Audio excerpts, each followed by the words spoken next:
Welcome to the solo Final Fantasy XIV challenge. This is solo only, and from the very beginning, we have clawed our way past some of the most difficult fights this game can offer, all while never using the market board, parties, or NPC support, and using level sync or silence echo whenever it's possible. Again and again, I've been told this was impossible, but no matter how hard it got, we've always prevailed. And now, standing on the other side of the impossible trial, Susano, it's time to move forward towards our final goal, Endwalker. Maybe something stops us before then, brings this whole thing crashing down, but until we see that with our own hands, we continue down this long, winding road to whatever impossible wall comes next. The training wheels are off. Our introduction to Shadowbringers through its dungeon fights has come to an end. Now we've reached the real start to this expansion. The first of 3 bosses that will push me to the absolute limits, and the first of the 3 biggest threats to this challenge.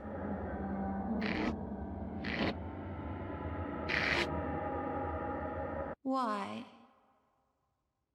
Why did you imprison us? Such boredom, such tedium have we suffered. It is unfair. Unfair.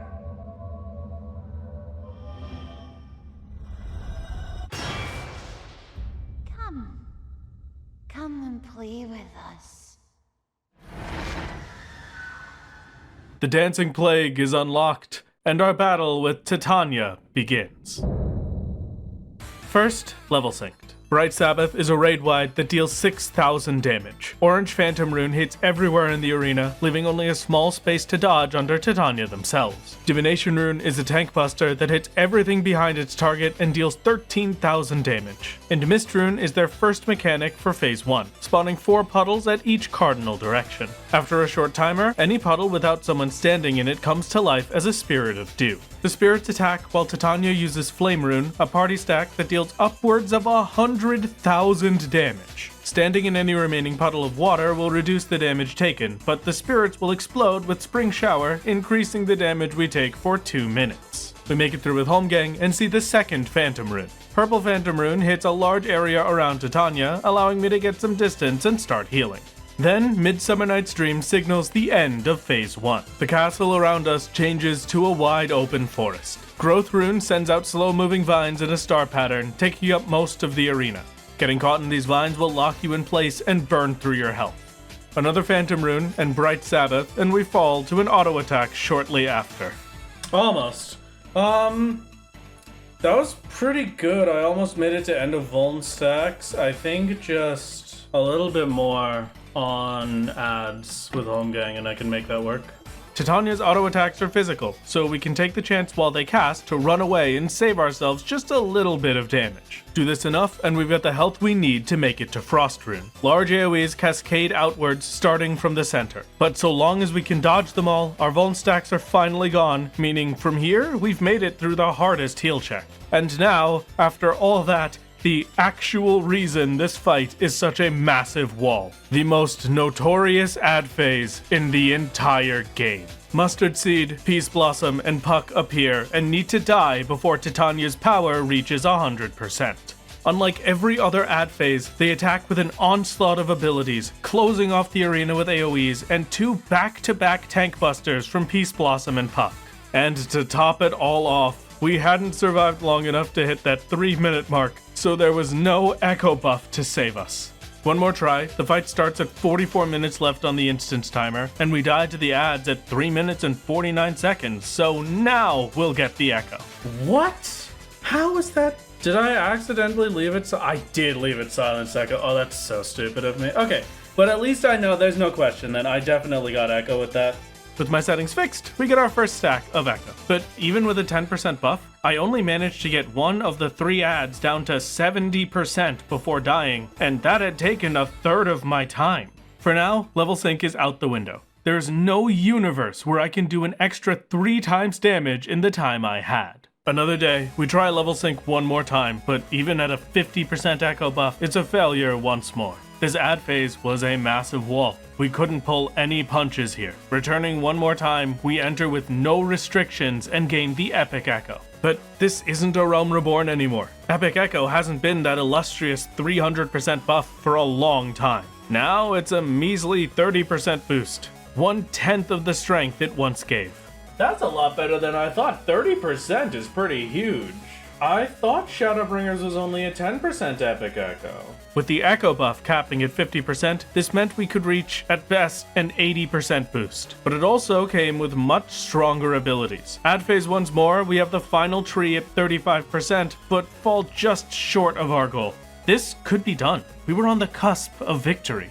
I wasn't strong enough now, but it was at least within reach. Next step is to finally upgrade our gear. All of this had been using the equipment from Stormblood, so we had a lot of options for improvement. Or we would, but right now our only real choice was hunt gear. I had access to Calusia and Amarang, but only half of them.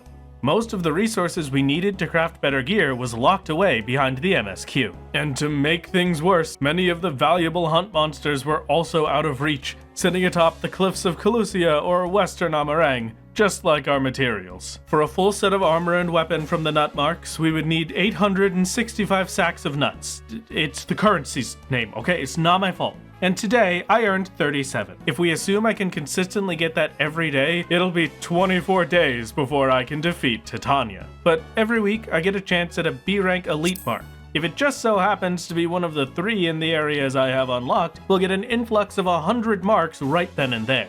This week, we're not so lucky, so we spent some time winding down with the little minigame box at the inn. No sliding puzzles. No, never. I'm concentrating. What am I concentrating on? Play. Oh. Who the heck are you? I'm the greatest gamer of all time. I was very concentrated. Thank you. I tried my best. Anyway, Kupo. Wait. Hold on. Kupo could be in a minute. What is cheap dungeon? What the heck? A key is required to proceed. This is the coolest thing I've ever seen in my life. They were just hiding this in my toy chest? I did it. Wait, how many floors is this? What? There's 5 levels? Are you crazy? That's too much. Way too much. I could do a jigsaw, but that is way too complicated. Never mind. Kupo Adventure. 1 is all we need, baby. Come on, work your magic. No, I'm gonna be poisoned. No! All right, you know what?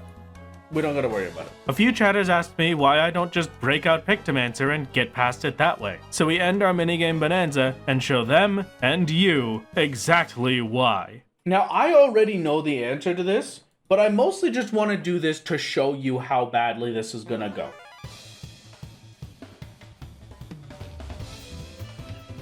Yeah, no, that hit for 78k. While I was in the water, mind you, I got hit for 78,000. I have 78,000 health. Unfortunately, the Fae are too powerful to be super blasted by Pictoman. So what are you gonna give up to me today? Go get the sushi that I paid you to get. That's what I'm giving up to you today. Go eat sushi. I want your ability to taste eggs. You can't taste eggs? With the Fae in my chat placated, we get our Wondrous Tales done for the week. Man. And push Warrior towards level 93. At levels 96 and 100, we gain 2 incredibly powerful abilities. Primal Wrath, a 700 potency attack that hits everything around me, and Primal Ruination, the ability that turns Warrior into a walking nuke. Both of these would be a huge boon to this fight, dealing heavy damage to all 3 adds at the same time. Only 80,000 experience off a level, we do a quick fate, and now we're actually level 93. Alright, that was not enough experience to level up. I need 4,000 more experience. There we go, there's the level I was looking for.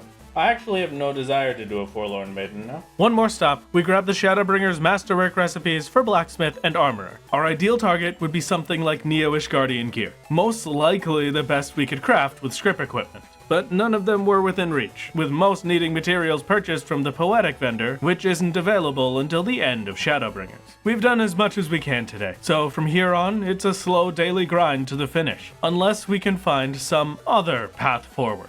I do have to check something while we're here. Let's just Let's visibly confirm that the rock slide exists and I cannot access Amarine. The hole is not filled with rocks, but the gate is closed. Another Wondrous Tales done. We do have one option to check. Zanya skin maps give us access to the treasure dungeons of Shadowbringers and some unreachable materials. Portal! 3 Titan bronze ingots, 2 pixie cloth. Okay, hold on. We get the wheel! I love the wheel! Yes! There are 4 grades of Alkahest, and the highest grade we could get from any map was a grade 2. Grade 2 Alkahest craft the facet gear from the end of Shadowbringers. That was weaker than the hunt gear. Facet equipment has an eye level of 450, and the augmented Deep Shadow hunt gear has an eye level of 470. Plus, I can't even survive in the shifting oubliettes. The dungeons are a lot easier to survive in, but give worse materials, so no matter what, this didn't make a difference. I think that's probably where I'm going to call it for the night. We have a lot of time-gated things for now. This is a horror scenario. What is this inventory? Don't judge my inventory, okay? I work hard to make this a good inventory every time I'm told to organize it by letter or mess it up as much as possible. There's a lot more color to these things than we might assume, so I went with the more gradient coloring that they're using, you know? We're doing like the color breakdown, okay? The only thing that I can organize truly by color is the reds. That's the only thing that has mostly red. Another rabbit hole is materia. Those shiny little rock candies I can use to give myself the best stats possible. I didn't really have a good way to get them. My main source during the Susano clear was Chloe's Bronze Certificate shop, but now it doesn't have any of the lower level materia as options. Chat suggested Blue Mage, as once I hit a high enough level, you unlock a shop that sells it. It's time to level up Blue Mage and see what it feels like to level Blue Mage in this current climate. 200,000 experience for that. Oh, you know what I could do? I could just vibe all of these, right? Just a little bit ridiculous. So we'll slowly be leveling that in between our dailies. Destroy my inventory. Okay. We just sorted my inventory by color last stream, and I suppose this stream we are going to return it to its original state. Somebody threw a tomahawk grenade, Solo caught it, put it into his inventory, and it blew up. And I think the impact site is going to be this first page. That's the impact site that is on fire. This is maybe my best inventory yet. I'm gonna be completely honest with you. This one might be my favorite one ever. Warrior hits level 94. Level 94, baby! Okay, now we have Enhanced Rampart, which I don't know what that means. And we've got 454 nuts, so it's time to do some spending. Step 1 of the solo plan is complete. Step 2 is the rest of the equipment. But this is a pretty huge difference. I'm gonna be honest with you. These gear pieces are probably the most important. We've got an upgraded weapon, hat, chest piece, and pants. These were the most important pieces of the entire set, and enough justification for me to give Titania another attempt. Losing with the final tree at less than 1%, this was it. The echo buff increasing our damage, it's time to clear the ad phase. I had forgotten to mention, these ads have a phase 2. All 3 of them had to die a second time. We were nowhere near the end. I do 4%. Okay, they don't have different health there. It looks like it is just the same amount of health twice. My saving grace was it was most likely just kill them twice. They didn't seem to have extra health the second time, but there was still a big problem. A lot of my damage in the first phase came from the fact I could hit all 3 of them at the same time. Most of my strongest attacks had a built-in area of effect damage, but while they're gigantified, I couldn't hit 2 of them together, let alone all 3.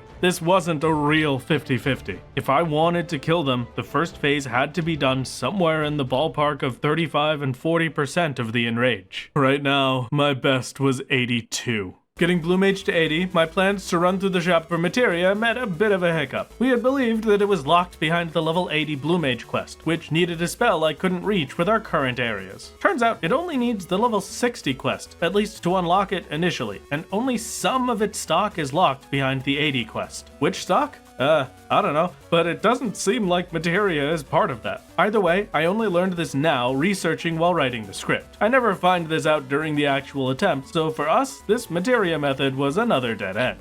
Outside the rest of our hunt gear, the last upgrade we can work on right now is a new food buff. So we grab ourselves a shiny set of level 80 crafter gear and start shopping around. Our best option is pizza, but even with the current equipment, we didn't meet the requirements to make it. Will a food buff be enough for this? Maybe?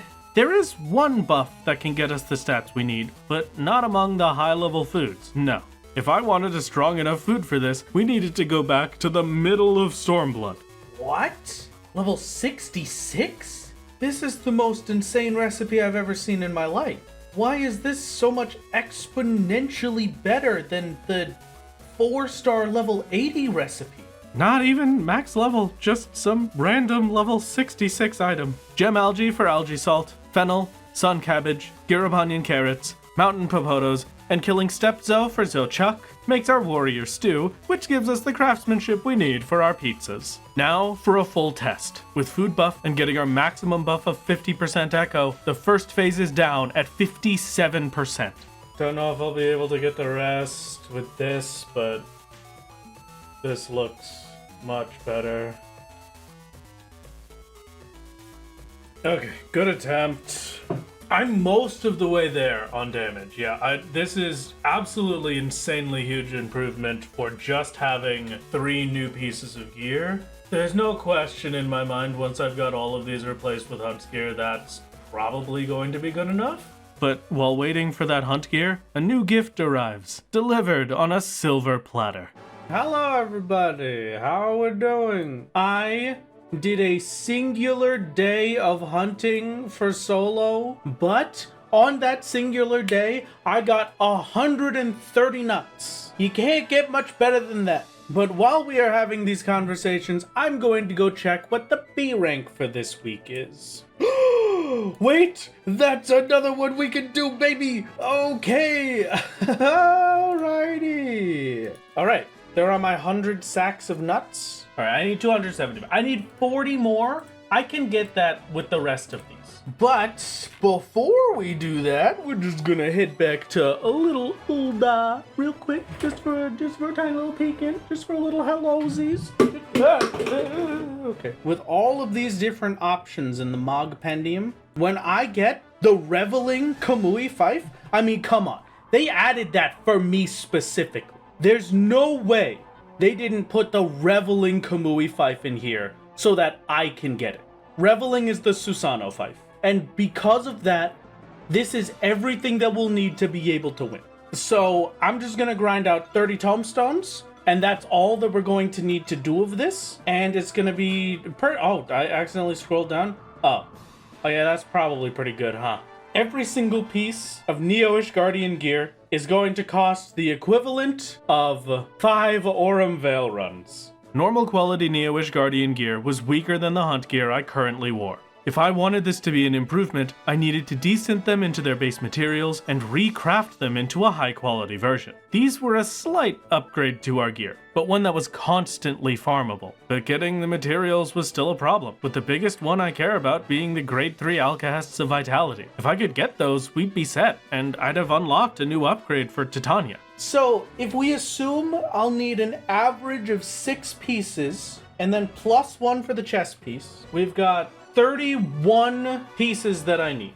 If I get all 31 of those with perfect luck, I get exactly the thing that I need 31 times in a row, I will have to run Aurum Veil 155 times. And that's if I get literally everything perfectly.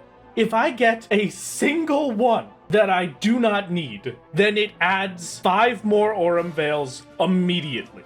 Only 155. Easy. Yeah, exactly. Yeah, perfect. Yeah, easy. What? You know what? I have another thing. Don't I? What's the thing? Wanderer's Palace gives 4. 465 divided by 4 means I only have to do it 117 times. Oh, Chirurgeon. Oh, that's one of the easiest big fish of the game. I'm gonna do that. Are you kidding me? I did promise a fishing stream. Stealing the luck from my dear friend Sonotic Scribe gets us the Chirurgeon, a mini-mog challenge that gives us an instant 10 tomestones. Mogpendium reward is available. I will take my 10 tomestones. 10 of 465 minimum. Now we gotta figure out what the solo lore is. If anybody's gonna know what the solo lore is, it'll be Sonotic Scrap. I'm just telling you that from now. Of all my testing, Cutter's Cry ended up being the fastest dungeon, at just around 7 minutes per run. Oh, hi, Fruity. How's it going? Everybody's coming to visit me today.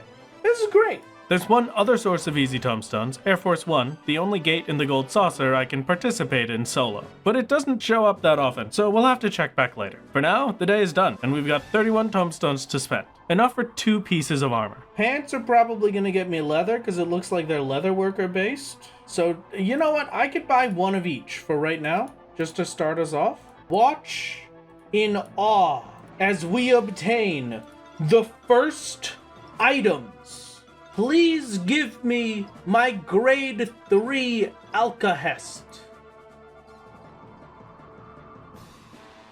Okay, you know what? Sea Swallow leather, good. I now do not need any more Sea Swallow leather ever. And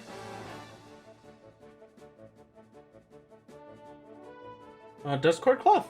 Very nice. Just for the chest piece, if I want to craft this, I need 2 cobalt alloy ingots, 2 dustcourt cloth, 1 sea swallow leather, and 2 grade 3 vitality alcahests from desynthing. 2 of 7 materials down for a single piece of armor, we're on average earning 1 desynth every 35 minutes. And I needed a minimum of 31. This is gonna be a while. Nobody needs to nut anymore. We have done it. And now, you may wish to know that all of our right side accessories, augmented deep shadow earrings offending, augmented deep shadow necklace offending, a bracelet offending, and 2 rings offending. And as a final memory, I get to just keep hold of 5 nuts, just to remember that we once nutted. The plan from here is Neo-ish Guardian armor, so we ignore the hunt glove and boots, and we're done with our hunting dailies. But no matter how many desynths we did, nothing. We get a brief glimpse at victory, but never again. I really never thought I was gonna see one, I'm gonna be honest with you. For even a single piece of armor, I needed 2 alcahests, but we never got a second. So after a couple of days, I gave up, went back, finished our hunt gear, and that was the end of it. I now stand before you in a full set of eye level 470. Luck just wasn't on our side, and the Neo-ish Guardian upgrade slipped out of reach. Titania was once again standing before us, and we were now in the best gear we could get. This had to be enough.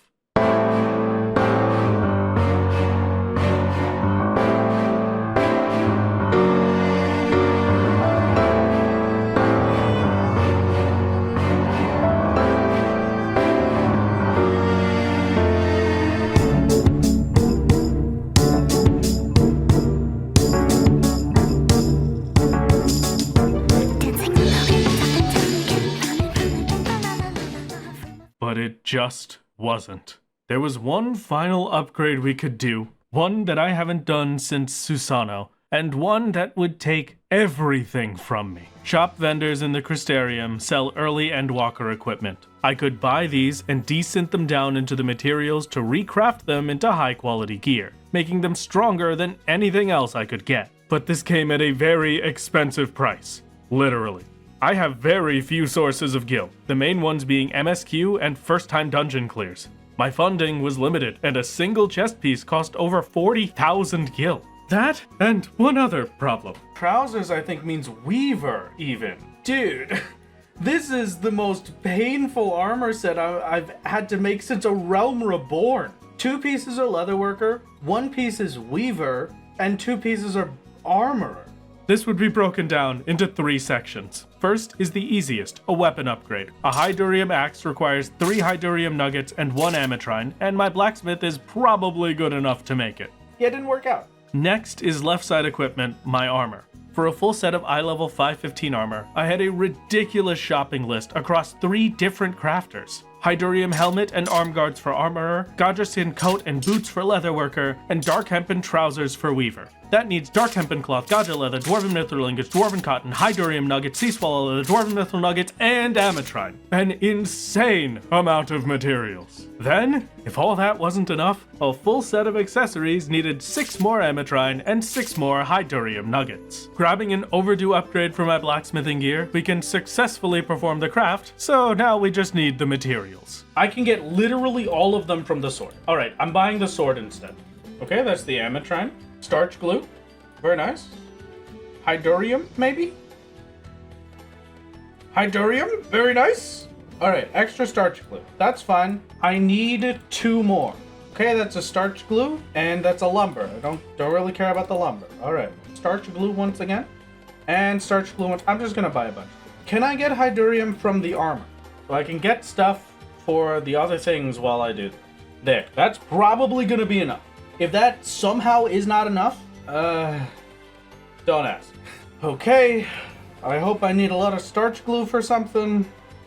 I really hope I need a lot of starch glue for something. Battlecraft demi-materia? Really? Dude. Thank you. One more Durium. What a well-aimed kick that was. Oh my god. Alright. Well, sure. I started desynthing for my weapon materials at 801,000 gil. I now had 249,000 remaining. But we did get some extra. 2 extra Ametrine, 3 extra Hydurium, and 2 Gaja leather. Though the 6 extra starch glue is completely useless and cost us a grand total of 181,668 gil.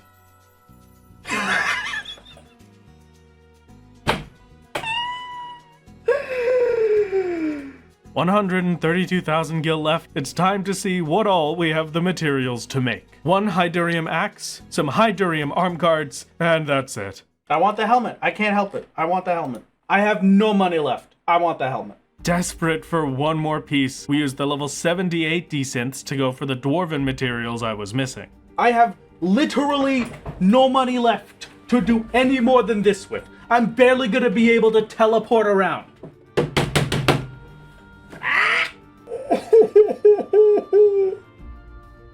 How about that? How about that? The last possible one. And there goes all of Solo's money.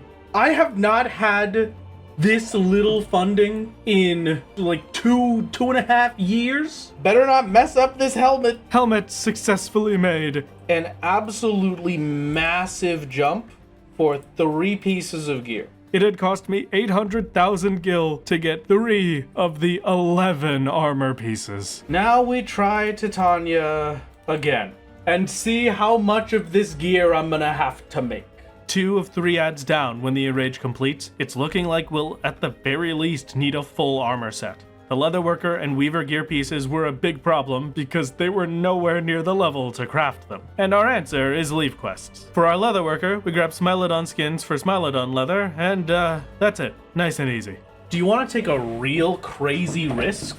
You want to know what can desynth into a dwarven mithril ingot? The helmet that I worked so very hard for. So yeah, why not? I replaced it already. Forget about it. Okay. Wow, that one sucked. Oh, might as well do the next one. Hey, look at that. The regret is now deflected. All the doubters are the ones that must now regret. We had 1 of the more annoying materials and 78k from the leaves. If I could just get 2 Gaja leather, we'd have a shiny new chest piece. And after spending every last cent once again, wow! our Gaja skin coat of fending is complete. On top of all this, we're spending the time each week to level warrior, still aiming for that level 96 power spike. Challenge logs get us to level 95, and 1 week later, another round of challenge logs and wondrous tales. What? Gets us to 96. And we're level 96. Congratulations. I now have enhanced inner release, which makes this button turn into an extra damage button in a bit. This is how Solo gets all of the pretty axes to swoon over him. What just happened?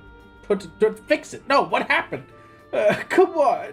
Just in case we need accessories, I get my goldsmith to level 80 with mudstone whetstones, and weaver to level 79 off bright linen yarn. All these leaves get us 300,000 gil to desynth with for 2 Ametrine rings, 1 earring, 1 failure, a choker, and bracelet. Boots and pants are left, but we're once again out of money. So now we need to resort to our one and only gil farming method, the vault. Entering the vault on Blue Mage and killing the first 3 sets of enemies earns us a bit over 6,000 gil in 2 minutes. And at my absolute best, I could get it down to just 53 seconds. Though, we don't get the gacha leather we need, so for now, I ignore the last 2 items. Instead, we run and make some grade 3 infusions of strength from Stormblood and test Titania again with the new gear. And so, with a whole new set of equipment, the best food we can make, the best potions we can make, and a whole new attack, this time, we clear. Yes! Okay, come on. Come on, come on, come on, come on. There's no way I don't make that. Come on, please.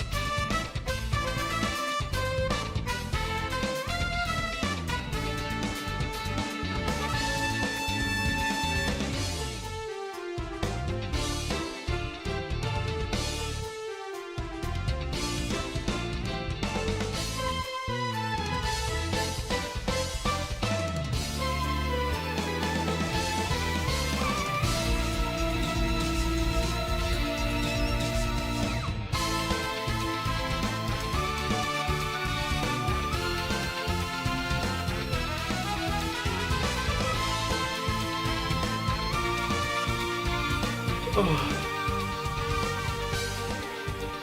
6%.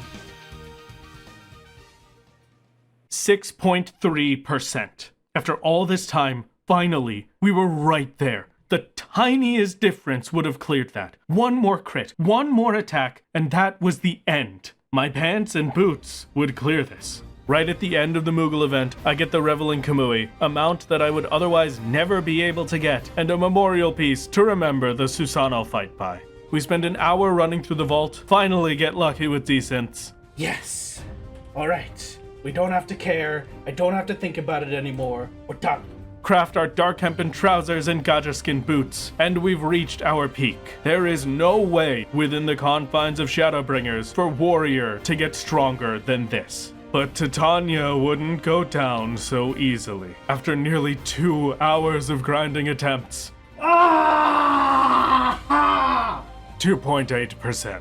I lost because I had missed a single upheaval. Titania wasn't going to lose to just stats alone. A half second on my upheaval and I would have done it. They expected absolute perfection. So we come back another day with a brand new set of strength pots to chase after that perfect run.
Please let the rest of the fight be easy.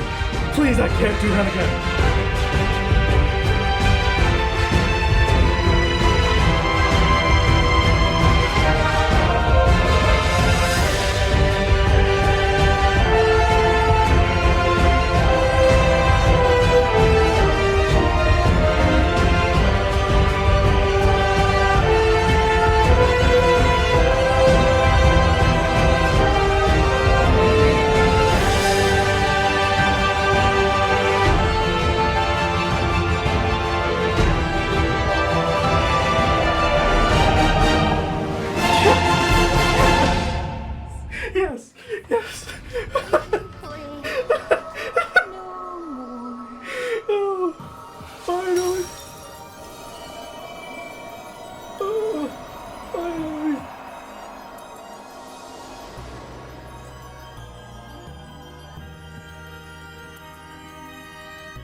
did it.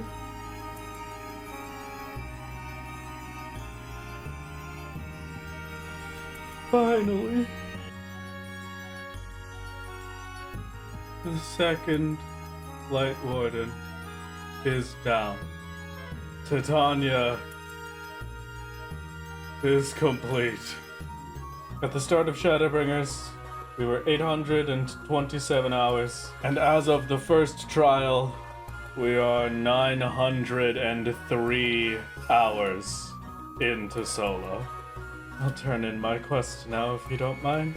The first of our 3 great foes has been felled. Titania has met their end, and we are free.